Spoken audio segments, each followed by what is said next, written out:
आता कॉमेडी मी केली पहिली, लोकांना आवडली, त्यामुळे लोकांना आवडले तेच मला देणं भाग पडलं. त्यामुळे मी कॉमेडियन म्हणतो, पण मी कॉमेडियन नाहीये, मी कॅरेक्टर आर्टिस्ट आहे. विनोद किंवा कॉमेडी ही मी करतो, तो एक भाग आहे अभिनयाचा म्हणून मी करतो.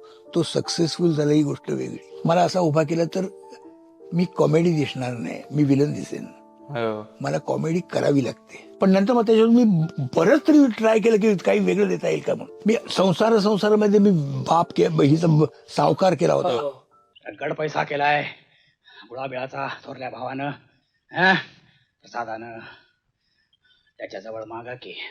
मी ते सगळं कॉमेडीला सोडून एक वेगळी मी ट्राय आउट केलं होतं त्यावेळेला. त्याच्यात मी त्याची जी लालसा त्याच्याची त्याच्या बोलण्याचे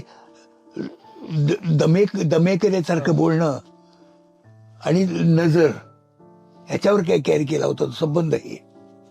हा वेगळेपणाचा त्या रोलला अनुसरून तेच करू शकत होतो मी. तसं कॉमेडी करताना तुम्ही कुठलीही फालतू ऍक्शन न होता कामा नये. हाताची, तोंडाची, बोटांची कुठलीही फालतू ऍक्शन होता कामा नये, जी लोकांना हसल्या प्रवृत्त करेल.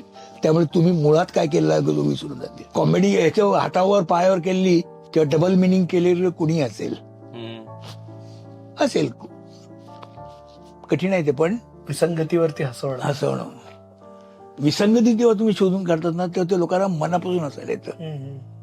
हा जोक तुम्ही असं जर केलं शारीरिक ह्याच्यावर किंवा ह्याच्याकडे बाहेर गेल्यावर विसरून जातील लोक.